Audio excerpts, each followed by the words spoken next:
तळोदा नगरपालिकातर्फे पावसाळ्यात पाणी वाहून जाण्यासाठी पावसाळ्यापूर्वी कोणतीच तयारी केली नसल्याने नागरिकांना समस्यांचा सामना करावा लागत आहे। तक्रारी करून विनंती करूनही पालिका प्रशासनाने डोळ्यावर पट्टी कानावर हात ठेवले आहेत। तळोदा शहरात नवीन वसाहतीत व गल्लीबोळात गटारींअभावी पाणी निचरा होण्याची सोयच नसल्याने काही ठिकाणी रस्त्यांपेक्षा गटार उंच असल्यामुळे पावसाचे पाणी साचत असून त्या पाण्याचा निचरा होत नसल्याने ठिकठिकाणी तलाव सदृश्य परिस्थिती निर्माण झाली आहे।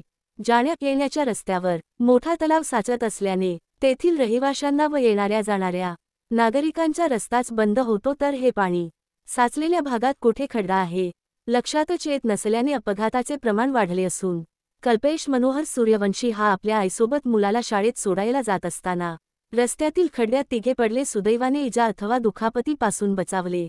पालिका प्रशासनाला वारंवार सांगून अर्ज देऊनही दखल घेतलेली नाही।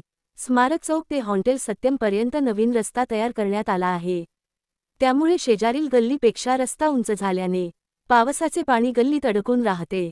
पूर्ण बोळीत पाणी साचून राहत असल्याने तेथे दुर्गंधी येत असून तेथील दुकानदार याच्या आरोग्याचा प्रश्न निर्माण झाला असून सदर हे पाणी निचरा करण्यासाठी तळोदा नगरपालिका येथे संबंधितांना निवेदन देण्यात आलेले आहे। सदर निवेदनात म्हटले आहे की स्मारक चौकातील रस्ता नवीन तयार झाल्याने उंची वाढली आहे, परिणामी या भागातील पाणी निचरा होण्याची सोय केलेली नसल्याने दुर्गंधीयुक्त पाणी साचून डास मच्छरांचा प्रभाव वाढला आहे। नागरिकांचा व्यावसायिकांच्या आरोग्याला धोका निर्माण झाला आहे।